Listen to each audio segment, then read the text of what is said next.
مشہور ہیں جناب شہباز شریف صاحب کے سیاسی امور کے، اور اس مذاکراتی کمیٹی میں حکومت کی طرف سے کرتا دھرتا ہے. سمجھ میں آ سکتی ہے کہ رانا صاحب کہیں اور ملاقات نہ ہو، یا انٹیریئر منسٹر صاحب کیا رانا صاحب کی نہیں مانیں گے؟ کیا انٹیریئر منسٹر صاحب جو ہیں وہ شہباز شریف صاحب سے بڑے عہدے پہ بیٹھے ہیں؟ یہ کیسے؟ یا تو پھر یہ مذاکرات آپ مجھے کہنے دیجئے کہ مذاکرات ہو رہے ہیں لیکن حکومت کے اندر دو کیمپس ہیں، گڈ اور بیڈ، یا پھر پنجاب کی حکومت مریم بی بی کے نیچے جو ہے وہ نہیں چاہتی کہ مذاکرات ہوں. کہیں تو کوئی گڑبڑ ہے نا. مذاکرات ہو رہے ہیں تو پھر ملاقات کیوں نہیں ہو رہی؟ اب اگر ملاقات نہ ہو، آپ مجھے بتائیے کرن صاحب، خان صاحب آپ کی بات سے مجھے یہ تاثر مل رہا ہے کہ رانا ثناء اللہ صاحب اور ایاز صادق صاحب یہ میٹنگ کروانا چاہتے ہیں لیکن وزارت داخلہ اسے روک رہی ہے، یہی کہہ رہے ہیں آپ؟ میں تو یہ نہیں کہہ رہا، میں تو یہ کہہ رہا ہوں کہ کیا وزارت داخلہ ان کے انڈر نہیں؟ ظاہر ہے یہ جو پنجاب میں اڈیالہ جیل ہے اس کے اندر جو ملاقات ہوتی ہے، یہ کوئی مجھے نہ بتائے کہ اس میں انٹیریئر منسٹر کا کوئی رول نہیں ہوگا. کیا ہوم منسٹر پنجاب کی کوئی جرت ہے، مجال ہے اس کو انٹیریئر منسٹر کی طرف سے ایک کال آئے، ایک ایس ایم ایس آ جائے اور وہ کہے کہ نہیں ملاقات نہیں ہونے دوں گا؟ دوسری چیز یہ ہے اگر حکومت سنجیدہ نہیں ہے تو ایکسپوز ہو گئی ہے یا ہو جائے گی. ہم آج یہاں پہ بیٹھ کے، جب کل قومی اسمبلی کا اجلاس ہے اور میرے خیال میں اگلی میٹنگ ان کے ڈیو ہے کمیٹی والوں کی، اچھا مجھے یہ بھی فرمائیے گا ایاز صادق صاحب نے معاملے پہ اوس پڑے، لیکن ایاز صادق صاحب نے جب اپنی صورتحال کو کلیئر کیا ہے نا، مجھے کہنے دیجیے، علی صاحب جب ایاز صادق صاحب نے اپنی سچویشن کو کلیئر کیا ہے تو انہوں نے ساتھ ساتھ یہ بھی کہا ہے کہ 4 جنوری کو اسد قیصر صاحب کو انہوں نے یہ بھی پیغام دے دیا تھا کہ رانا ثناء اللہ اور دیگر لوگوں سے ملاقات کے حوالے سے بات کر لیں یا ملاقات کے حوالے سے رابطہ کر لیں. تو کیا آپ لوگوں کی طرف سے رابطہ کیا گیا، اور اگر کیا گیا تو پھر کیا جواب ملا وہاں سے؟ اس کا نہیں مجھے پتا، اسد قیصر صاحب کو علم ہوگا کیونکہ میں تو کمیٹی ممبر نہیں ہوں، نہ میں کمیٹی کے انفارمیشن دے سکتا ہوں. میں تو رائے دے سکتا ہوں ایز اے کارکن پی ٹی آئی کے ایک پرانے اب یہ بتائیے حامد رضا صاحب نے ایک منٹ سر 12 اور 13 جنوری کی ڈیٹ دے دی ہے. جی ایک چیز بڑی اہم ہے، وہ یہ ہے اس پورے معاملے میں میرے خیال میں جناب عمران خان صاحب نے ایک بہت بڑی بات کی ہے جس کو اتنی پروجیکشن نہیں ملی یا اتنا اس کو نہیں اٹھایا گیا. یہ بہت بڑی بات جناب عمران خان صاحب نے کی ہے کہ جب صاحبزادہ صاحب کی آپ نے گفتگو کی نا، صاحبزادہ حامد رضا صاحب اس کمیٹی کے ترجمان ہیں، آپ سب کو پتا ہے تحریک انصاف کی طرف سے. صاحبزادہ حامد رضا صاحب کی اور کمیٹی کی جب جناب عمران خان صاحب سے ملاقات ہوئی تو صاحبزادہ صاحب نے باہر آ کے یہ بات کہی کہ عمران خان صاحب کہتے ہیں کہ اپنی ذات کی حد تک جو ان کے ساتھ زیادتی یا ظلم ہوا ہے اس پہ وہ کبھی بھی انتقام نہیں لیں گے، وہ معاف کرتے ہیں. اتنی بڑی بات ہے اس آدمی کی طرف سے جس پہ لائف اٹیک ہو چکا ہے. یہ آج نہیں تو کل بہت بڑا سوالیہ نشان ہے. اور کرن صاحبہ قومی اسمبلی کے فلور پہ علی محمد نہیں تو پھر اس کے بعد اگر وہ یہ بات کر دیتے ہیں تو پھر اس کے بعد جو ٹویٹ کرتے ہیں، جو ایکس پر پوسٹ کرتے ہیں، پھر اس پر آپ کیا کہیں گے؟ اس پہ بھی میں آتا ہوں، میں اپنی بات پہلے پوری کرنا. قومی اسمبلی میں علی محمد نے یہ بات کی تھی وزیر اعظم شہباز شریف صاحب کے سامنے کہ ایک سابق وزیر اعظم پہ ان کی زندگی پہ حملہ ہوتا ہے، اس کو اس حکومت نے ریاستی اداروں نے اتنا ایزی کیوں لیا؟ کیوں اس کی اس لیول پہ انویسٹیگیشن نہیں ہوئی؟ کیا ہمارے لیے کافی نہیں ہے اس ملک میں کتنا نقصان ہم اٹھا چکے ہیں؟ ایک سابق وزیر اعظم شہید ہو گئی، محترمہ بینظیر بھٹو کی بات کر رہا ہوں. ایک سابق وزیر اعظم پھانسی چڑھ گئے، جناب بھٹو صاحب کی بات کر رہا ہوں. ایک سابق صدر جو اس وقت آرمی چیف بھی تھے جناب ضیاء الحق صاحب، وہ ہوا میں ان کو پورا طیارہ اڑ گیا، ٹاپ براس ساری کی ساری شہید ہو گئی. لیکن علی صاحب پھر سوال یہ ہے سر کہ پھر آگے کیسے بڑھیں گے؟ جاگیں گے اگر ماضی کو ہی شہادتوں پہ رکھیں گے تو پھر آگے کیسے بڑھیں گے سر؟ آپ نے تو فیصلہ کر لیا ہے آگے بڑھنے کا. یہی تو میں سوال کر رہا ہوں کہ دیکھیں سب سے بڑی بات تو خان صاحب نے خود کر دی نا. دیکھیں انسان کے لیے سب سے زیادہ امپورٹنٹ کیا ہوتا ہے؟ انسان کی اپنی زندگی ہوتی ہے نا. مطلب اگر آپ آج ہم نہیں ہیں تو آپ اگر نہیں ہو تو آپ کسی اور سے بات کریں گے. میری تو دنیا ختم ہو گئی. اسی لیے پھر میں آپ سے پھر یہی سوال کر رہی تھی نا کہ اگر انہوں نے یہ بات کر دی، انہوں نے یہ کہہ دیا کہ اپنی ذات کی حد تک وہ سب کو معاف کرتے ہیں، وہاں پر وہ بات کرنے کے بعد اگر وہ ایکس پر پوسٹ کرتے ہیں اور جس طرح کی زبان استعمال کرتے ہیں تو پھر وہ ایک بڑا سوالیہ نشان بن جاتا ہے کہ وہ کیسی معافی دے رہے ہیں، وہ کیسا معاف کر رہے ہیں، یا کیسے ماضی کو پس پشت ڈال رہے ہیں. علی صاحب مجھے ساتھ میں استعمال کی ہے، الزام لگائے مجھے بتائیں کیا کہا وزیر اعظم کے لیے انہوں نے جو لفظ استعمال کیے ہیں، تو وزیر اعظم صاحب کی تو یہی، میں تو نہیں استعمال کر سکتا نا وزیر اعظم کے لیے، مملکت کے سربراہ کے لیے میں تو وہ لفظ استعمال نہیں کر سکتی. یہاں دیکھیں، یہاں جو فیکٹس ہے وہ آپ کے سامنے پڑے ہوئے ہیں. 17 سیٹیں ہیں مسلم لیگ نون کی. ماضی میں حکومتوں کو 10 15 20 سیٹیں کہیں سے آ جاتی تھیں، 30 تک آ جاتی تھیں، لیکن میجورٹی سیٹیں لیے بیٹھے ہوتے تھے. پھر آپ انہی کے ساتھ ہی مذاکرات کے لیے بیٹھ گئے نا. اب تو یہ تو پسے پشت ہو گیا. نہیں تو مخالف ان کے لیے جب آپ مذاکرات کے لیے بیٹھ گئے ہیں تو اب 12 اور 13 جنوری کی ڈیٹ جو حامد رضا صاحب کہہ رہے ہیں کہ مذاکرات کے لیے انہوں نے ڈیٹ دے دی ہے، تاریخ دے دی ہے، تو اس میں اب آپ لوگوں کی حکمت عملی کیا ہوگی؟ کیا کریں گے؟ جو ریٹن ڈیمانڈز کی بات ہو رہی تھی اور آپ لوگوں کی طرف سے یہ خان صاحب کی طرف سے کہہ بھی دیا گیا کہ ریٹن ڈیمانڈز دے دیں، تو اب آپ لوگ دیں گے، تحریری مطالبات پیش کریں گے؟ میرے خیال میں جناب عمر ایوب صاحب نے اس پہ بات کی ہے کہ ان کو وہ دے دیں گے ریٹن ڈیمانڈ. جو بھی چیزیں ہیں اس میں ریٹن میں کیا ہے، وہ چیزیں تو آپ ویسے بھی آپ نے دینی ہوتی ہیں. ساری جو کاروائی ہوتی ہے شاید اس کا علم بھی ہوگا، جو کمیٹیوں کی کاروائی ہوتی ہے وہ ساری اس کی ریکارڈنگ ہوتی ہے. آڈیو میں سارا ریکارڈ، ویڈیو میں انفیکٹ بھی ہوتا ہے، آڈیو میں تو ریکارڈنگ اس کی ہوتی ہے. سب کچھ تو اویلیبل ہے، کوئی ایسی ڈکی چوبی چیز نہیں ہے. اور اگر ان مطالبات کے تناظر میں حکومت کی طرف سے جوڈیشل کمیشن نہیں بنایا جاتا علی بھائی، تو پھر یہ طے ہو گیا ہے پی ٹی آئی کی طرف سے، یہ فیصلہ ہو گیا ہے کہ اس کے بعد چوتھا دور نہیں ہوگا مذاکرات کا؟ دیکھیں، وہ تو عمران خان صاحب نے اپنی جو ان کا بیان آیا ہے اس میں تو واضح کر دیا ہے کہ یہ جو کمیشن ہیں دونوں، یہ بڑی اہم ہے. اور میرے خیال میں اگر یہ کمیشن بنتی ہے تو حکومت اگر دامن اگر صاف ہے، دیکھیں کسی ایماندار آدمی پہ، کسی بھی شخص پہ آپ ایک سوال اگر اٹھائیں، کوئی ایماندار سرکاری افسر ہے، کوئی شخص کہے کہ آپ کرپٹ ہیں، وہ کہے گا انویسٹیگیٹ کرو. اگر کل کا کرنا ہے آج کرو. اگر حکومت کا دامن صاف ہے، حکومت کو تو خود انیشیٹ کرنا چاہیے. آؤ اس کی انویسٹیگیشن کرو. دیکھیں، ایک الزام ہم پہ ہے، ایک الزام حکومت پہ ہے. حکومت پہ الزام ہے 26 نومبر کا. آئین پاکستان آرٹیکل 9 پابند کرتا ہے کسی بھی حکومت کو اور ریاستی اداروں کو کہ انہوں نے پاکستانی شہریوں کی جان، مال، عزت اور آبرو کی حفاظت کرنی. اسلام آباد میں گولی چلی اور لوگ شہید ہو گئے، 100 ہوئے، 13 ہوئے، 50 ہوئے، یہ وقت ثابت کرے گا. فی الحال ہمارے پاس 13 کی انفارمیشن ہے، اللہ نہ کرے لیکن شاید یہ بڑھ بھی سکتی. اس کی انویسٹیگیشن ہونی چاہیے. اب الزام کس پہ؟ حکومت پہ. حکومت کو خود انیشیٹ کرنا چاہیے کہ ہمارا دامن صاف ہے، آؤ یہ کمیٹی بناتے ہیں. اور دوسری بات، ہم پہ اگر نہیں ہوتا تو آپ لوگوں کی طرف سے یہ طے شدہ بات ہے کہ آپ لوگ چوتھے دور کی طرف نہیں جائیں گے. ابھی تک تو یہی بات ہے چیئرمین صاحب کی طرف سے، ابھی تک تو یہ بات ہے. اس کے بعد اگر اس میں کوئی چینج آتی ہے وہ چیئرمین صاحب کی طرف سے ہوگی. میرے خیال میں کمیٹی خان صاحب کی ایکسپریس ڈائریکشن کو چینج نہیں کر سکتی. حکومت کو تو میں آپ کو کہہ رہا ہوں بنا دینا چاہیے نا. دیکھیں 26 کا الزام ان پہ، اگر عمران خان دوبارہ اگر کوئی نیا، اگر وہ کوئی نئی ہدایت دے دیتے ہیں پارٹی کو کہ آپ لوگ چوتھے دور کی طرف بھی جا سکتے ہیں، تب یہ ممکن بھی ہو سکتا ہے. مجھے یہ بتائیے کہ آپ لوگوں کی طرف سے کہا جا رہا ہے، مذاکرات کمیٹی کے رکن اسد قیصر صاحب کہہ رہے ہیں کہ 2 لوگ جو ہیں، جی مریم نواز صاحبہ ہو گئی اور اسد قیصر، خواجہ آصف صاحب ہو گئے. یہ دونوں لوگ مذاکرات کی ناکامی چاہتے ہیں یا چاہتے نہیں ہیں کہ مذاکرات کامیاب ہوں؟ جی کر لیں. وہ بچپن میں ہم وہ چھروں والی بندوق سے وہ نشانہ لگاتے تھے مری میں، وہ چھرے ہوتے تھے کچھ 6-7، ہم نے وہ لازمی خرچ کرنے ہوتے تھے. تو آپ نے جو سوال کا ایک سوال نامہ تیار کیا اور مجھے جواب تو دینے میں آپ نے اگلا سوال فوری رپٹ مارنا ہوتا ہے. میں آپ کو یہ عرض کر رہا ہوں کہ اگر ہم نے ان مذاکرات کا کوئی رزلٹ نکالنا ہے، ابھی آپ نے خود پوچھا کہ اگر تیسری ملاقات میں یہ دونوں کمیٹیوں پہ کچھ نہیں ہوتا تو کیا چوتھی ہوگی؟ تو اس کے لیے ضروری ہے کہ یہ جو اللہ کے ولی بیٹھے ہوئے ہیں آپ ان کو الاؤ کرو کہ جا کے عمران خان صاحب سے آپ اجازت تو دو. یہ کیسے مذاکرات ہیں کہ آپ مذاکرات بھی کرنا چاہ رہے ہیں لیکن آپ کریں گے اپنے لیڈر سے آپ نے نہیں ملنا؟ تو بھئی ہمارا لیڈر تو نہ نریندرا مودی ہے، نہ ہمارا لیڈر نیتن یاہو، ہمارا لیڈر تو عمران خان. اب عمران خان سے اگر آپ نے ہم نے نہیں ملنے دینا تو پھر یہ مذاکرات، آپ مجھے بتائیں کیا صاحب زیادہ حامد رضا صاحب، اسد قیصر صاحب یا عمر ایوب صاحب خود سے فیصلے کر سکتے ہیں؟ وہ اپنے لیڈر سے اجازت نہیں، یا اس کو چھوڑیں، کیا رانا ثناء اللہ صاحب یا کمیٹی کے جو اور حکومتی ممبران ہیں وہ شہباز شریف صاحب کی اجازت کے بغیر کوئی فیصلہ کر سکتے ہیں؟ ٹھیک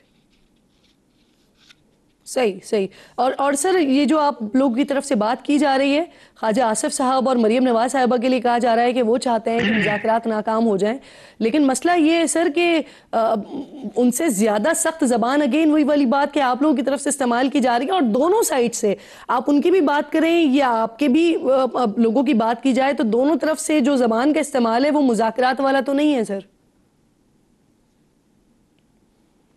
نہیں دیکھیں، کوئی ایسا نہیں ہے کہ ہم سارے بہت ہی ضرورت سے زیادہ اچھے بچے بن کے تو بہت ہی پیار محبت شروع کرتے، ایسا نہیں ہے، سخت بات بھی ہوگی، سب کچھ ہوگا۔ یہ کمیٹی کے ممبران کوئی بچے نہیں ہیں، ان کو یہ حل نکالنا چاہیے۔ 25 کروڑ عوام کا مستقبل جو ہے وہ اس طرف دیکھ رہا ہے۔ اور باقی جہاں تک خواجہ صاحب کی بات ہے، وہ میں اکثر بات کر جاتا ہوں، وہ برا مانتے ہیں۔ دیکھیں خدا کا واسطہ ہے اپنی ڈیفینس منسٹری پہ توجہ کیجئے، ہمیں بتائیے ڈیفینس منسٹری کیا کر رہی ہے، آپ کے کارنامے کیا ہیں، سال ہو گیا ہے آپ کی وزارت کو، کبھی ایک پریس کانفرنس اپنی وزارت کے متعلق بھی دے دیں۔ جہاں تک مریم باجی کے تعلق ہے، آپا جی جو ہیں تو پنجاب پہ فوکس کریں ذرا۔ اچھا علی بھائی، ایک آخر میں مجھے یہ بات بتا دیں، کل فواد چودھری صاحب پروگرام میں ساتھ موجود تھے، آپ اپنا تو سب کا علاج کریں نا۔ فواد چودھری صاحب کل فرما رہے تھے پروگرام میں کہ بشرا بی بی صاحبہ جو ہیں ان کو لیڈ کرنا چاہیے، کیونکہ سب سے بڑا جو ہے مذاکرات میں جو اسٹیک ہے وہ انہی کا ہی ہے، تو آپ سمجھتے ہیں کرنا چاہیے، ان کو لیڈ کرنا چاہیے، اتفاق کرتے ہیں ان کی بات سے؟ نہیں، میرے خیال میں خان صاحب نے خود ان کے بارے میں بات کی ہے، اور وہ صرف اپنے شوہر ہیں، ان کی رہائی کے لیے انٹرسٹڈ ہیں۔ میرا نہیں خیال ان کی پولیٹیکل ایسپریشنز ہیں۔ تو فواد صاحب کو میرے خیال میں نہیں سمجھتا کہ اس طرح کی کوئی بات مناسب ہوگی۔ یہ فیصلہ خان صاحب کا ہے، خان صاحب جو مناسب سمجھیں گے وہ فیصلہ کریں گے۔ تو اگر وہ خود ہی ان کی کوئی پولیٹیکل گولز اور پولیٹیکل ایسپریشنز نہیں ہیں تو گھریلو خاتون ہیں، باپردہ خاتون ہیں، ان کے بارے میں ایسی بات کرنا ہی مناسب نہیں میرے خیال میں۔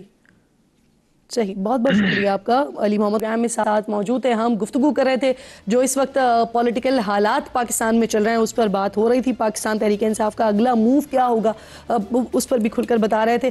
اب ذرا آگے بڑھتے ہیں۔ اس وقت جو ہے پاکستان میں جو کچھ ہو رہا ہے ناظرین، تعلیم انسان میں شعور پیدا کرتی ہے، آدمی کو انسان بناتی ہے، انسان کو سوچنے کے نئے زاویے دیتی ہے۔ پڑھے لکھے افراد معاشرے کی ترقی اور خوشحالی کا ضامن ہوتے ہیں، جو مسائل کا بہترین حل پیش کرنے کی صلاحیت سے مالا مال ہوتے ہیں۔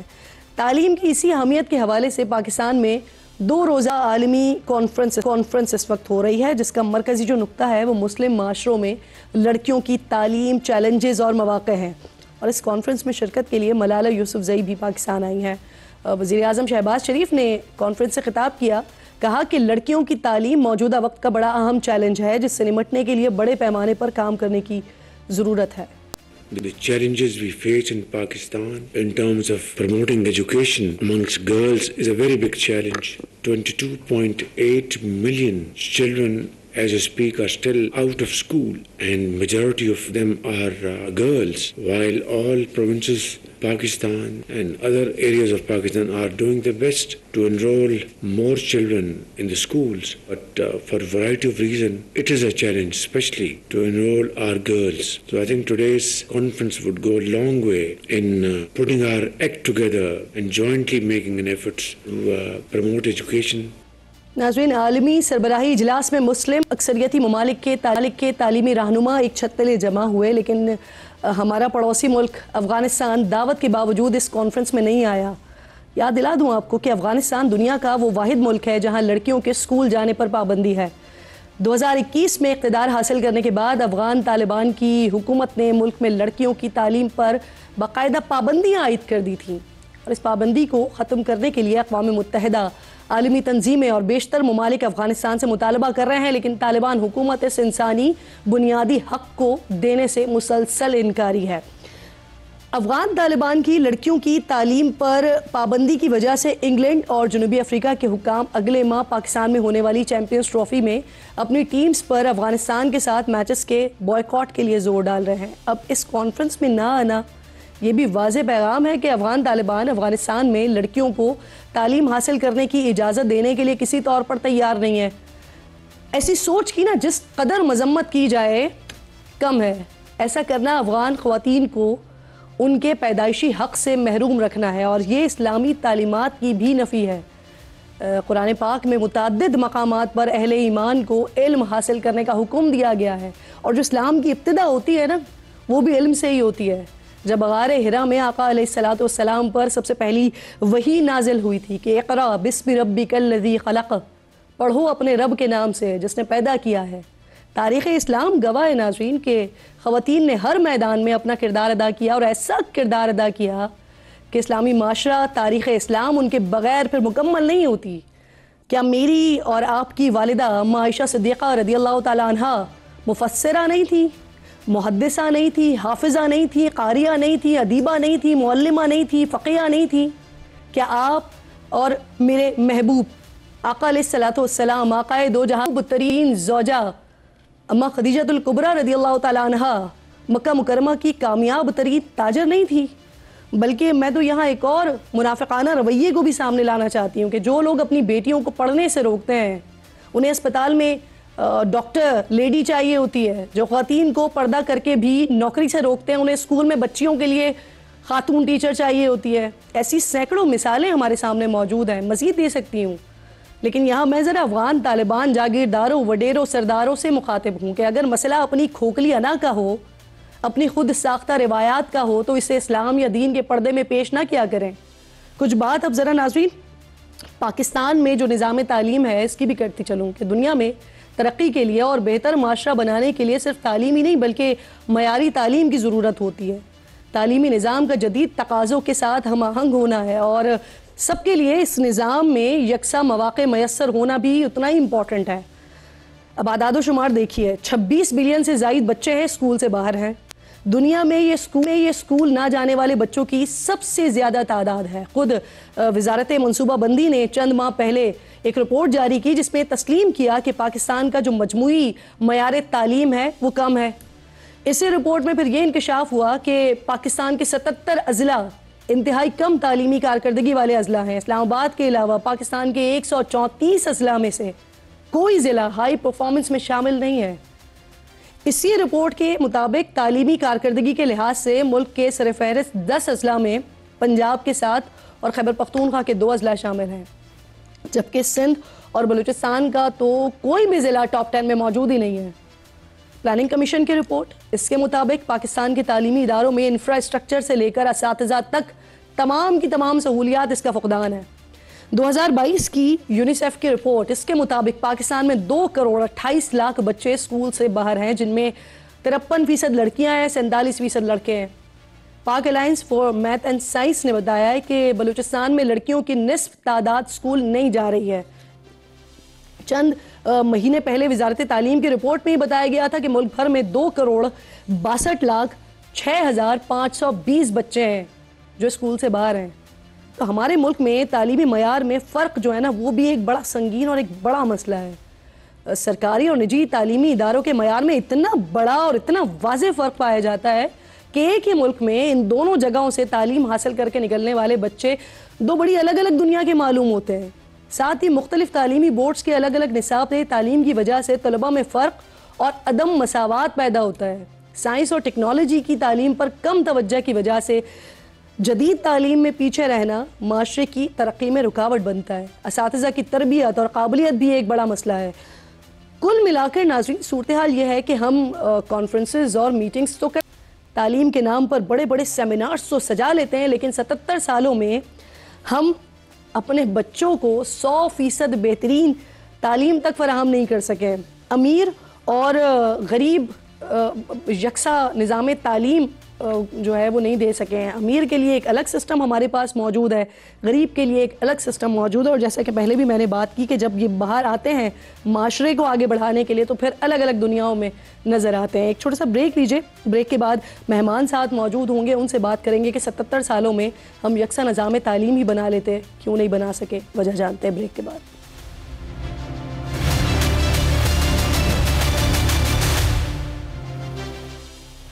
پروگرام میں ایک بار پھر آپ کو خوش آمدید کہتی ہوں۔ کیا امریکہ اور اسرائیل دنیا کو تباہی کے دہانے پر لے جانے پر تلے ہوئے ہیں؟ کیا یہ دونوں ممالک دنیا کے امن کو تار تار کرنے کا ارادہ رکھتے ہیں؟ یہ سوالات ٹرمپ اور نیتن یاہو کے دنیا پر قبضے کے انتہا پسندانہ خواب کو حقیقت بنانے کی جنون کے ساتھ تیزی سے سر اٹھا رہے ہیں۔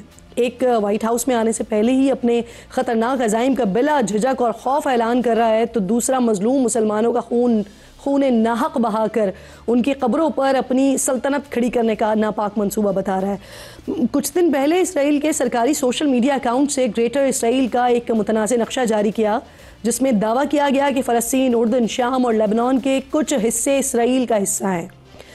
حیوانوں سے بھی بدتر اسرائیل کی مشرق وسطیٰ میں اپنی ناپاک اور ناجائز ریاست قائم کرنے کی یہ کوئی پہلی خواہش تو ہے نہیں۔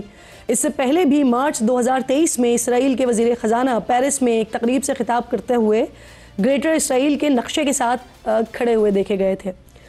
اس وقت اس نقشے میں صرف اردن کا حصہ دکھایا گیا تھا اسرائیل میں۔ اب جاری کیے گئے نقشے میں خطے کے دیگر ممالک کو بھی شامل کیا گیا ہے۔ گریٹر اسرائیل کے اس خوفناک اور خونخوار اسرائیلی منصوبے اور خواہش کی مذمت کرتے ہوئے سعودی عرب، متحدہ عرب امارات، اردن اور فلسطین نے اس نقشے کو مسترد کیا ہے۔ اب یہاں جو امپورٹنٹ بات ہے نا وہ یہ ہے کہ اسرائیل کی طرف سے یہ نقشہ ایک ایسے وقت پر شائع کیا گیا ہے جب اسرائیلی حکومت میں شامل انتہا پسند سوچ کے حامل وزراء مقبوضہ مغربی کنارے کے فلسطینی علاقوں اور غزہ پٹی میں دوبارہ اسرائیلی بستیوں کی تعمیر کی باتیں کر رہے ہیں۔ دوسری طرف ناظرین، اسی دوران غیر متوقع، شدت پسند اور ضدی شخصیت کے حامل ڈونلڈ ٹرمپ امریکہ کے صدر منتخب ہو چکے ہیں، جو اسرائیل کے سب سے بڑے حامی سمجھے جاتے ہیں، اور اسرائیل میں دائیں بازو کے حلقے ڈونلڈ ٹرمپ کی واپسی پر بڑے پرجوش بھی ہیں، بڑے خوش بھی ہیں۔ یہ پرجوشی اور خوشی ایسے ہی تو نہیں تھی۔ ٹرمپ نے بھی صدارت کا عہدہ سنبھالنے سے پہلے ہی اپنی متوقع کیبنٹ میں اسرائیل اور صہیونیت کے حامیوں کو نہ صرف شامل کرنا شروع کر دیا ہے بلکہ انہیں اہم ذمہ داریاں بھی سونپ رہے ہیں۔ ڈونلڈ ٹرمپ نے غزہ جنگ روکنے کے مخالف اور اسرائیلی حامی مارکو روبیو کو وزیر خارجہ اور اسرائیلی قبضے کے حامی مائک حکابی کو اسرائیل میں نیا امریکی سفیر نامزد کیا ہے۔ صرف یہی نہیں ہے، غزہ میں معصوم فلسطینیوں کی اسرائیل کے ہاتھوں شہادت کی مذمت سے انکار کرنے اور اس سے یہود دشمنی قرار دینے والی ایلس اسٹیفنک کو اقوام متحدہ میں امریکی سفیر نامزد کیا ہے۔ ٹرمپ جو مسلمان دشمنی کے لیے پہلے ہی بڑی شہرت رکھتے ہیں، ان کے آنے کے بعد گریٹر اسرائیل کے اسرائیلی خواب کو یقیناً تقویت مل رہی ہوگی، کیونکہ ڈونلڈ ٹرمپ کے وائٹ ہاؤس کے مکین بننے کے دن جتنے قریب آ رہے ہیں وہ بھی امریکہ فرسٹ کا نعرہ لگانے کے ساتھ ساتھ اب گریٹر امریکہ کا اعلان بھی کرنا شروع ہو چکے ہیں۔ پہلے ٹرمپ نے ڈنمارک کے زیر کنٹرول جزیرے گرین لینڈ اور پاناما کینال پر قبضے کی بات کی، پھر انہوں نے کینیڈا کو امریکہ میں شامل کرنے کی نہ صرف بات کی بلکہ اسے 51ویں امریکی ریاست بنانے کی خواہش کا اظہار کرتے ہوئے سوشل میڈیا پر ایک ایسے امریکی نقشے کی تصویر شیئر کی جس میں کینیڈا کو امریکہ میں ملا کر ایک ملک دکھایا گیا تھا۔ ٹرمپ کی گریٹر امریکہ کی خواہش صرف یہیں تک محدود نہیں رہی، انہوں نے خلیج میکسیکو کا نام بدل کر اسے خلیج امریکہ کرنے کی خواہش کا اظہار بھی کر ڈالا، جسے 4 صدیوں سے گلف آف میکسیکو ہی پکارا جا رہا ہے۔ گریٹر امریکہ کی اپنی خواہش کا جواز پیش کرتے ہوئے ڈونلڈ ٹرمپ نے اسے امریکہ کے اقتصادی تحفظ کی ضرورت قرار دیا۔ اب سوال یہاں پر یہ ہے کہ کیا گرین لینڈ پر ٹرمپ کی نظروں کی وجہ واقعی سیکیورٹی ہے یا پھر قیمتی معدنیات ہے؟ کیا روس اور چین کو پیچھے دھکیلنے کے لیے امریکہ گرین لینڈ حاصل کرنا چاہتا ہے؟ کینیڈا کو امریکی ریاست بنانے کی بات کرنے کے پیچھے ٹرمپ کی اصل جو ٹارگٹ ہے ان کا وہ ہے کیا؟ پروگرام میں اس پر بات کرنے کی چیمہ صاحب مجھے جوائن کر رہے ہیں جو کہ ماہر ہیں بین الاقوامی امور کے۔ میں آپ کی شکر گزار ہوں سر، یہ امریکی صدر 20 جنوری کو اپنا عہدہ سنبھال لیں گے، لیکن اس سے پہلے ہی انہوں نے Canada, Greenland, Mexico, Panama اس کے حوالے سے جو ان کا تسلط وہ اپنا بنانا چاہتے ہیں یا اپنی توسیع پسندانہ عزائم ہے اس کا کھل کر اظہار کر رہے ہیں۔ کیا اثرات دیکھ رہے ہیں آپ اس کے عالمی سطح پر اور وجہ کیا سمجھتے ہیں اس کی؟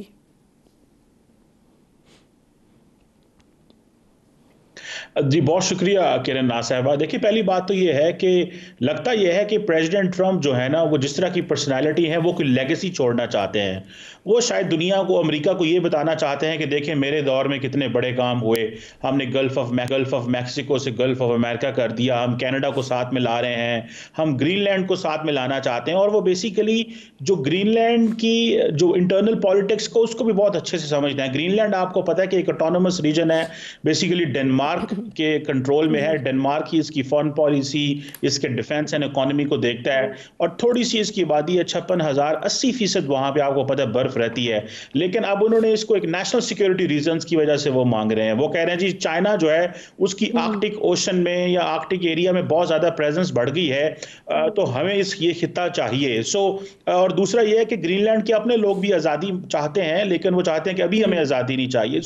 لگ یہ رہا ہے کہ وہ جو گرین لینڈ کی انٹرنل پالیٹکس, اور کیونکہ ڈنمارک بھی گرین لینڈ کی وہ اونرشپ نہیں لیتا, تو اس لیے وہ سمجھتے ہیں کہ شاید یہ علاقہ جو ہے اگر میرے ساتھ مل جائے اور میرے دور میں یہ چیز ہو جائے, کیونکہ 2019 میں بھی ٹرمپ صاحب نے اس کے اوپر بات کی تھی, تو شاید میں یہ بتا سکوں گا کہ میرے دور میں دیکھو ہم نے میک امریکہ گریٹ اگین کا جو نعرہ لگایا تھا, ہم نے امریکہ کے بارڈر کو ایکسپینڈ کر دیا. تو لارجلی ان کے ذہن میں اپنی کوئی لیگیسی جیسی چھوڑ کے جانا ہے جس میں ہمیشہ کے لیے ڈونلڈ ٹرمپ کو یاد کیا جائے. لیکن سر مسئلہ یہ نا معدنیات بھی ہے وہاں پر, اور ساتھ ساتھ اسٹریٹجک سیکیورٹی بھی ہے جو obviously روس اور چین کے خلاف امریکہ چاہتا ہے.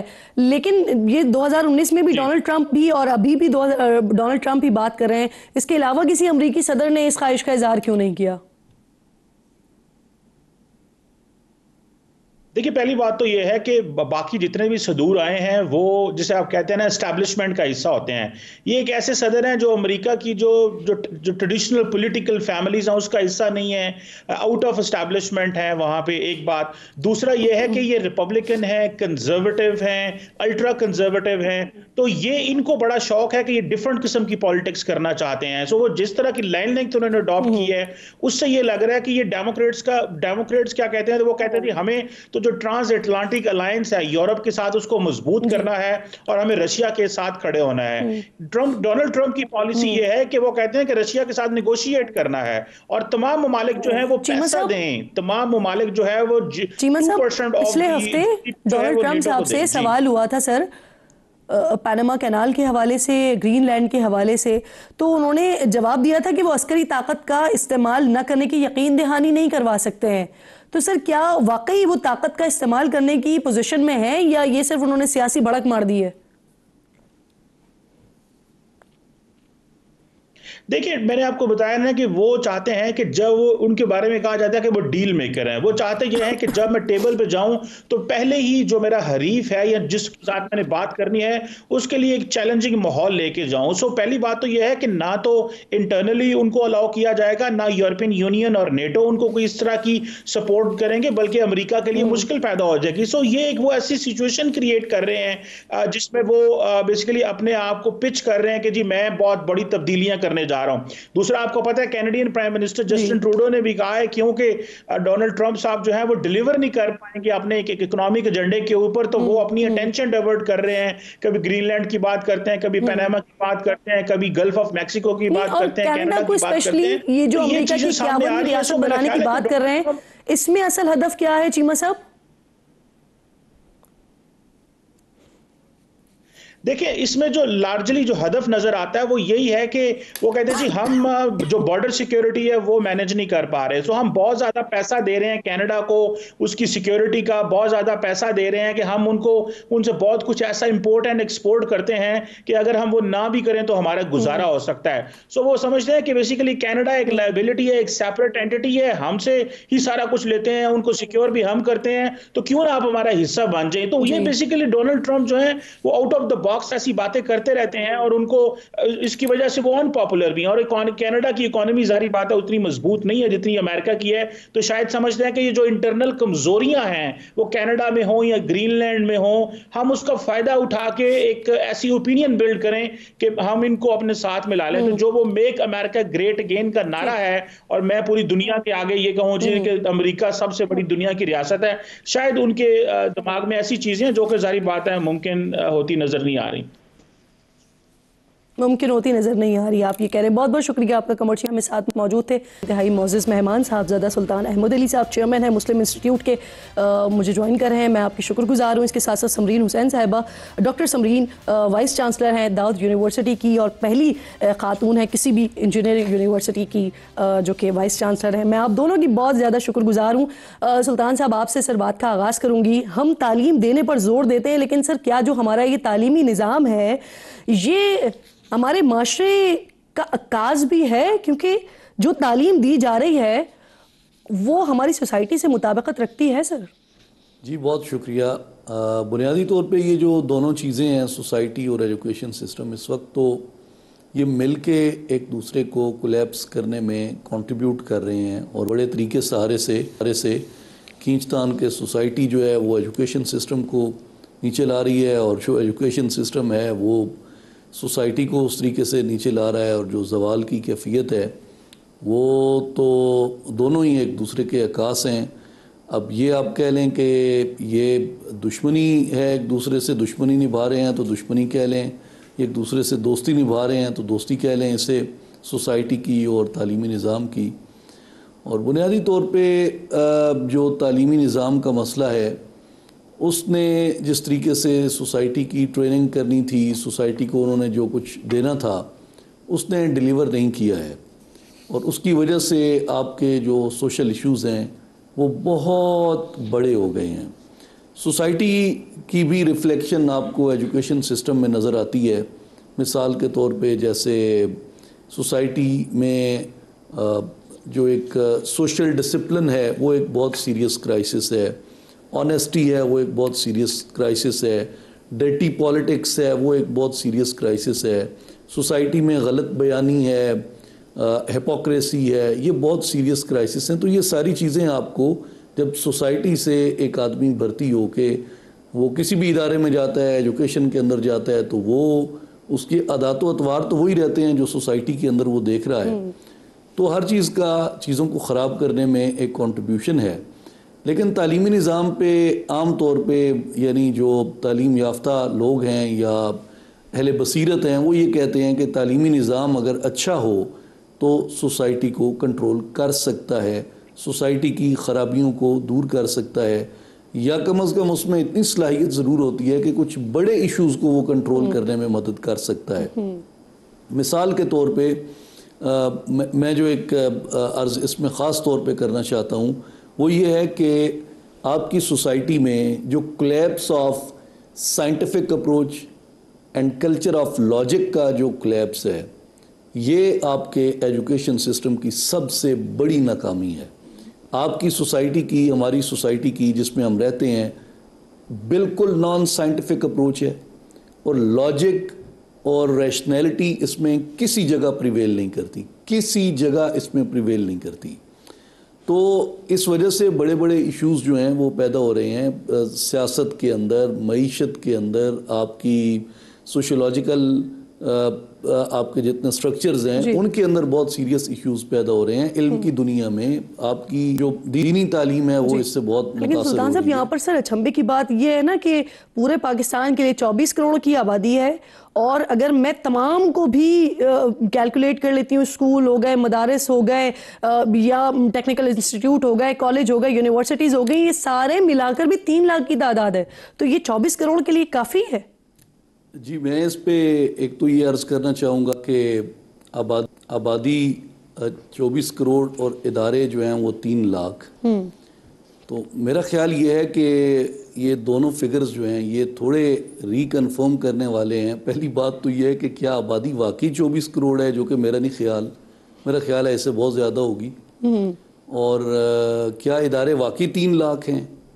لیکن میرا خیال ہے کہ اس سے بہت کم ہوں گے. واقعتاً وہ ادارے جو ڈیلیور کر رہے ہیں یا جو اس میں سے گھوسٹ ادارے یا جو اس طرح کی بہت سی چیزیں ہیں وہ اگر آپ نکالیں تو یہ تعداد بھی میرا خیال ہے کہ 3 لاکھ نہیں ہوگی، اس سے کم ہوگی. اور آبادی جو ہے وہ بھی اس سے زیادہ ہوگی. یہ اس سے زیادہ بڑا کرائسس ہوگا میرے خیال میں. دوسری بات یہ ہے کہ پاکستان کی جو تقریباً 67% پاپولیشن ہے وہ انڈر 30 ایئرز ہے. تو اس حساب سے اگر اس فگر کو ہی سامنے رکھ لیں ہم کہ 24 کروڑ اور 3 لاکھ ادارے، تو اس پہ بھی یہ بہت بڑا بوجھ ہے اس تعلیمی نظام پہ. یہ جو پیپل ٹیچر ریشو ہے اس کے تناسب میں بھی اگر آپ دیکھیں تو پاکستان میں یہ تقریباً 39% ہے اور یورپ میں یہ 13% ہے. یعنی ایک ٹیچر جو ہے یورپ میں وہ کتنے پرسنٹ بچوں کو دیکھ رہا ہے اور پاکستان کے اندر وہ کتنے بچوں کو دیکھ رہا ہے. تو یہ ٹیچر کے اوپر بہت بڑا بوجھ ہے. صحیح. اور جو کہ یعنی ہیومنلی یہ آپ کہہ سکتے ہیں کہ میریکل ہوگا اگر کوئی ٹیچر صحیح معنوں میں اتنی بڑی کلاس کو ڈیلیور کر رہا ہوگا یا اس کو واقعتاً وہ علم دے پا رہا ہوگا اتنی بڑی کلاس کو اتنے زیادہ لوگوں کا بوجھ اٹھا کے. تو اگر اداروں کی تعداد بڑھائی بھی جائے لیکن جب تک یہ ریشو بہتر نہیں ہوتی, جو پیپل ٹیچر ریشو ہے, جب تک یہ بہتر نہیں ہوتی تب تک بہتری کا امکان نہیں ہے. اور یہ بہتری نہیں لائی جا سکتی جب تک اسپیشلی فیس کم کر کے, جب تک کہ اس کو مکمل طور پہ سرکاری سرپرستی حاصل نہ ہو, جب تک کہ ہماری جو پروونشل یا فیڈرل یا جو بھی ہماری بجٹنگ ہے اس میں ایجوکیشن بجٹ کے اندر اضافہ نہیں ہوتا, اور جب تک نئے کوالیفائیڈ بہترین ٹیچر اس میں بھرتی نہیں کیے جاتے, تو میرا نہیں خیال کہ صرف تعداد بڑھانے سے کوئی چینج آ سکتا ہے. بالکل ٹھیک. ڈاکٹر صاحبہ, اس وقت جو کانفرنس ہو رہی ہے خواتین کی تعلیم کے حوالے سے ہو رہی ہے, لیکن یہاں پر ہم دیکھتے ہیں کہ باقی اسلامی ممالک وہاں سے لوگ آتے ہیں, لیکن ہمارا پڑوسی, ہمارا ہمسایہ افغانستان نہیں آتا. وہاں پر جو رجیم چینج ہوئی اس کے بعد سچویشن یہ ہوئی کہ خواتین کی تعلیم پر بھی, خواتین کے کام کرنے پر بھی پابندیاں لگا دی گئیں. اب سلسلہ یہ ہے کہ یہ لاکھوں طالبات ہیں, ان کا بنیادی حق ہے, اس سے محروم رکھا ہوا ہے, لیکن عالمی برادری کا بھی کوئی کردار اس میں ہمیں دکھائی نہیں دیتا, نظر نہیں آتا. تھینک یو کرن. جی آپ بالکل درست فرما رہی ہیں. میں چھوٹا سا ایک شیئر کروں گی آپ سے. ایک ریسنٹ ایونٹ تھا, Hollings center U S A نے ہمیں انوائٹ کیا تھا ترکیے میں for higher education symposium in South Asia. اس میں میرے 2 افغانی کولیگ وہاں موجود تھے, اور وہاں جینڈر ایکویٹی کے اوپر بھی بات ہوئی, ایکسیس کے اوپر بھی بات ہوئی, اور وہاں ہم نے کافی ایکسچینجز کیے. تو وہی ایک ٹپیکل ریٹوریکل آنسر کہ جی ٹریڈیشن اینڈ کلچر کی بات ہوئی. تو میں یہاں ان سے اور اپنے تمام سننے والوں سے بھی یہی بات کہوں گی کہ دیکھیں, جب آپ نے تعلیم کو شعور کے ساتھ لنک کرنے کے بجائے اس کو امپلائبلٹی سے لنک کر دیا, تو یہ بڑا آسان ہو گیا لوگوں کے لیے ریجیکٹ کرنا کہ جی ہم نے کون سا بیٹیوں کی کمائی کھانی ہے جو ہم ان کو پڑھائیں. اگر آپ اسے شعور سے لنک رکھتے تو شاید پیرنٹس کو کنونس کرنا ہمیں آسان ہوتا. اور یہ جو سوسائٹل ڈیمیجز ہمیں بتا رہے تھے میرے کو گیسٹ یہاں پہ, تو دیکھیے نا, شعور سے ہم نے ہٹا دیا. اب ہم کیا کہتے ہیں, آپ پڑھ رہے ہیں تو جی آپ نوکری کریں گے اور آپ کمائیں گے, اور لڑکیوں کو کیوں نہیں پڑھا رہے ہیں کہ جی بیٹی کی کمائی نہیں کھانی ہے, ایسے شادی ہو جانی ہے, چلے جانا ہے. تو اگر آپ اس کو یہ رکھیں کہ جی آپ اس لیے پڑھ رہے ہیں کیونکہ آپ کو خود شعور چاہیے, اور وہ شعور بھلے آپ نوکری کر کے 70-75 ہزار گھر نہ لائیں, لیکن اگر آپ گھر میں ایک سیوک سینس جگا سکتے ہیں اپنی بات چیت سے کھانے کے دسترخوان پہ, یا اپنے بچوں کے اندر ایک ایسا لڑکا آپ پروان چڑھا سکتے ہیں جو کسی دوسری لڑکی کے لیے نقصان دہ نہ ہو یا پورے معاشرے کے لیے نقصان دہ نہ ہو, اس کو گاڑی کا سگنل توڑنے کے لیے اجازت نہ ہو کیونکہ اسے گھر میں یہ بات سکھائی جاتی ہو, تو یہ پڑھی لکھی ماں سکھا سکتی ہے. تو میرا یہ ایک بہت زیادہ آبزرویشن ہے کہ جب سے ہم نے شعور اور تعلیم کو الگ کیا ہے نا, اور صرف امپلائبلٹی اور تعلیم کو جوڑا ہے, تب سے یہ بہت بڑا کرائسس ہو گیا. اب یہ جو سوسائٹل کرائسس کی ہم بات کر رہے ہیں وہ زیادہ تر اسی لیے کیونکہ اگر میں پڑھ لکھ گئی ہوں تو جی میں 8 گھنٹے کی نوکری کرتی ہوں, 8 گھنٹے کی نوکری کر کے جو میں کما رہی ہوں اس کا 20% ایک آسپیکٹ تو آپ نے ڈاکٹر صاحبہ, ایک آسپیکٹ تو آپ نے یہ والا دکھایا نا, ایک چہرہ آپ نے یہ والا دکھایا کہ ہم شعور کی بات نہیں کرتے, ہم یہ بات کرتے ہیں کہ خواتین کما لیں گی آگے نکل کے, تو اس کے بجائے شعور جگانے کی ضرورت ہے. لیکن ایک اور اسپیکٹ یہ بھی ہے کہ ہم یکساں نظام تعلیم اور نصاب, یہ بھی تو ایک ہمارے لیے بہت بڑا مسئلہ بنا ہوا ہے, اور یہ مسئلہ اتنا زیادہ آگے بڑھ چکا ہے کہ یہ معاشرے کو باقاعدہ طور پر تفریق کرتا ہے. اب آپ اسے بیوروکریسی میں دیکھیں یا سیاسی ایلیٹ میں دیکھیں کہ جہاں پر بھی ہمیں بڑی جگہوں پر, بڑی پوسٹوں پر لوگ نظر آتے ہیں تو وہ مخصوص اداروں سے اور مخصوص خاندانوں سے نکلنے والے افراد ہی نظر آتے ہیں. اس کا ریزن یہ کہ انہیں وہ تعلیم ملی ہے جو دوسرے کو میسر نہیں آئی ہے. تو اس کا کوئی حل دکھائی دیتا ہے, آپ کو نظر آتا ہے؟ کرن, اس کو میں تھوڑا سا ایک اس کی پازیٹیو سائڈ سے لے کے چلتے ہیں. آپ کی بالکل آرگیومنٹ درست ہے, اس کو میں کہیں بھی نیگیٹ نہیں کروں گی, لیکن میں آپ کے سامنے بیٹھی ہوں. میں خاتون پاکستان سے میں نے انٹر کیا ہے, مہران یونیورسٹی سے میں نے پی ایچ ڈی کی ہے, اور سر سید یونیورسٹی کی میں گریجویٹ ہوں. اس کے بعد میں بھلے ایم آئی ٹی یا کہیں بھی جا کے میں نے ایکسٹرا کورسز کیے, لیکن میں پاکستان کی انڈیجینیس پروڈکٹ ہوں, اس پہ مجھے فخر ہے. میں کوئی نہیں چھپاتی کہ میں پاکستانی نہیں ہوں یا میں نے کوئی ڈگری پاکستان سے علاوہ لی ہے. میری ساری بات اتنی ہے کہ یہ جو تفریق زیادہ ہے نا، یہ آپ اسکول لیول پہ دیکھیے. میں کیونکہ ایک انجینئرنگ یونیورسٹی کی وائس چانسلر ہوں، میں جنرل یونیورسٹی، میں نے B N B women university بھی میں نے ہی فاؤنڈنگ وائس چانسلر ہوں، یا اروڑ بنائی سکھر میں. وہاں مسئلہ یہ کہ ہم نے جب پاکستان میں تعلیم کی طرف دیکھا نا، تو ہم نے ایک دم ٹرشری ایجوکیشن پہ فوکس کر دیا، ہائر ایجوکیشن پہ فوکس کر دیا، وہاں سبسڈیز بھی دے دیں. لیکن آپ ایک ٹریننگ میں میرے ساتھ تھیں، آپ نے ایک آبزرو کیا کہ پرائمری اسکولوں کی تعداد کتنی تھی. پھر جب وہ بچے سارے پرائمری اسکول سے باہر نکلتے ہیں تو ہائی اسکول میں جانے کے لیے ان کے پاس ہائی اسکول بچتے کتنے ہیں. اچھا پھر وہ ہائی اسکول میں جب ایک تو فاصلے پڑ گئے تو بچیوں کو اتنی دور ڈسٹرکٹ سے ڈسٹرکٹ شاید پیرنٹس نہیں بھیجنا چاہتے تھے، تو وہ بچیاں 8ویں یا 10ویں تک رک گئیں. وہ 12ویں تک اس لیے نہیں گئیں کہ پیرنٹس نہیں چاہتے تھے، وہ راستے اتنے لمبے چوڑے ہو گئے کہ وہ بچیاں محفوظ ان کو نہیں محفوظ لگ رہی تھیں پیرنٹس کو. تو پھر ہائی اسکول کے بعد آپ جب یونیورسٹی لیول پہ آتے ہیں تو وہ بالکل اور شرنک ہو جاتی ہے. یعنی کہیں اگر 1200 ہائی اسکولز ہیں تو وہاں یونیورسٹیوں کی تعداد پورے صوبے میں 11 رہ جاتی ہے. اچھا میں آپ کو ایک اور بھی بات بتاتی چلوں، دیکھیں ہمیں جو ایچری مل رہی ہے نا، جو ہائی اسکول کا، میری یونیورسٹی میں 1500 سیٹیں ہیں، 1500 میں سے 1100 بھری ہیں، 400 خالی ہیں کیونکہ میرٹ پہ بچے نہیں آ پائے.